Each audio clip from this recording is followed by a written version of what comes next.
여러분 안녕하십니까? 사주 상담사 장세진입니다. 묘월생이란 양력 3월 5일 경칩부터 4월 초 청명까지에 태어난 사람을 말하는데요. 즉 월지에 묘 글자가 있는 사람들입니다. 이 기간은 완연한 봄의 기운인데요. 그래서 그럴까요? 묘월생은 공감 능력이 좋고 인간관계를 중요하게 생각합니다. 그 기간에 들어있는 춘분은 낮과 밤의 길이가 같은데요. 춘분 이후로 병화의 작용력이 커지면서 개수의 배우고 생각하는 단계에서 벗어나 사회에서 활동하는 단계로 무게중심이 옮겨집니다. 오늘의 영상은 이런 특성을 갖고 있는 묘월생에 대해 사주학적 측면에서 살펴볼 텐데요. 영상을 끝까지 보시기 바랍니다. 태어난 달이라 할 수 있는 월주가 을묘, 정묘, 기묘, 신묘, 계묘이면 묘월생이 되는데요. 한자의 묘는 씨앗이 땅을 뚫고 나와 흙을 뒤집어 쓴 모습이고요. 문이 열리는 형상이라 할 수 있습니다. 묘월은 양의 기운이 상승하면서 만물이 빠르게 성장하는 시기인데요. 나무에는 물이 오르고 대기는 양기가 상승하여 메마르고 건조한 때로 큰 제목이 되기 위해 망울이 트인 새싹과 같아서 새로운 일에 대한 구체적 실현을 위해 시작합니다. 묘월생은 어떠한 난관이 오더라도 희망을 잘 잃지 않는 성향인데요.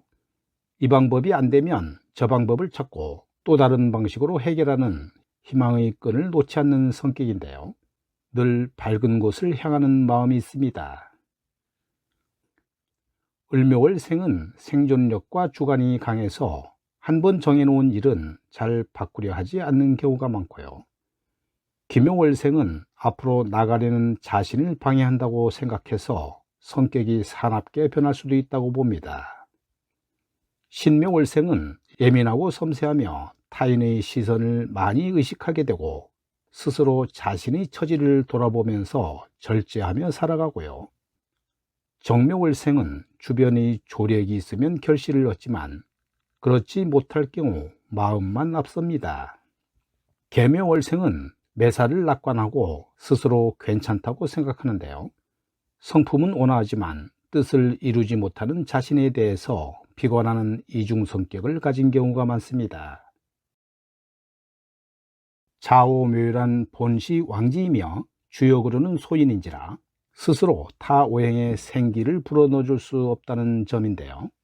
다만 주변의 협력을 얻어 크게 승화시킬 수 있으니까 주변의 조력을 잘 보아야 합니다. 묘목이 화를 만나면 희망의 목표가 바로 선 것이며 점령할 고지를 바라본 것과 같은데요. 목적지를 향해서 질풍노도처럼 달리는 것이 정묘입니다. 가령 묘 한 글자만 있으면 타 오행을 생할 수 없지만 옆에 해수가 있어 해묘합을 한다면 천간의 정화를 능히 생하게 되는데요. 만약 조력을 얻지 못한 정묘는 마음만 앞서갈 뿐이지 주변의 호응을 얻지 못하여 답답한 마음이 많을 것이며 본인의 진가를 사람들이 알아주지 않을 겁니다. 묘목이 목을 만나면 자신의 주관을 바꾸려 하지 않는 사람인데요. 이것이 을묘입니다.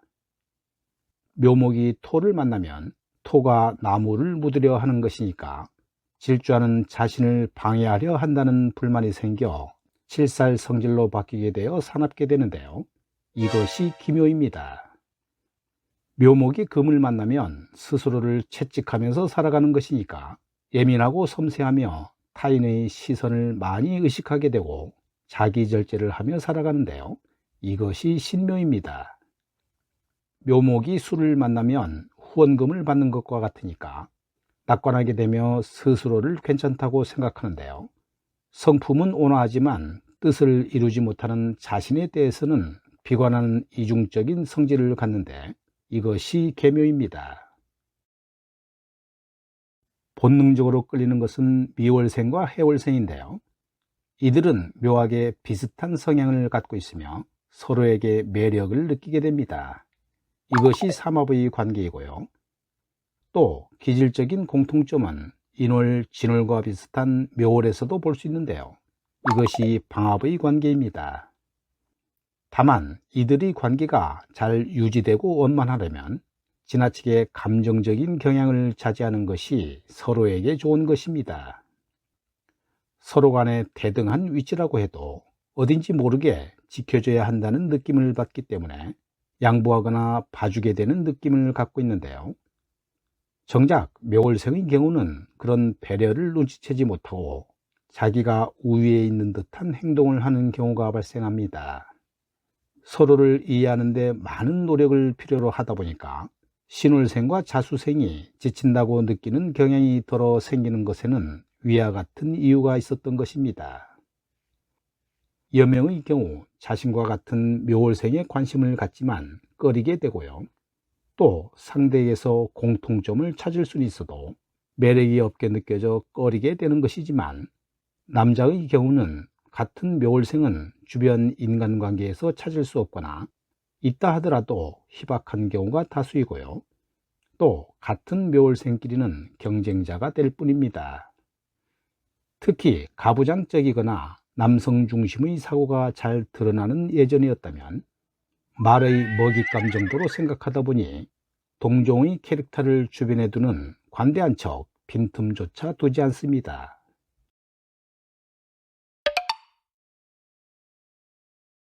묘월생에게는 확장성을 만들어주는 병화와 실력을 의미하는 개수가 필요하고요. 병화는 천간에, 개수는 지장간에 있는 것이 좋은데요. 만일에 개수가 천간에 올라와 있다면 과습으로 인해 실력은 좋지만 성정이 좋지 않아 경금으로 맑게 해줘야 합니다. 묘 중에는 갑목과 을목이 들어있는데요. 갑이 천간에 올라오면 교육적 인물이 되기 쉬운데 이를 위해 논리력, 학력, 경력이 필요하고요. 만약 을목이 천간에 올라오면 교육형 인물보다는 행정형 인물이 되기 쉬운데요. 이를 위해 설득력과 현장 경험이 중요합니다. 묘월부터는 태가불급 문제가 발생하는데요. 을목이 투관되면 시기나 질투 등 관계적 스트레스가 많이 나타나기 때문에 반드시 경금이 있어야 자기 조율이 가능하다고 보고요.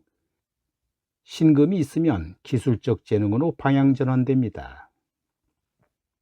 묘유충을 가질 경우에는 묘의 교육과 행정이 유금의 공학 관련과 서로 통한다는 의미인데요.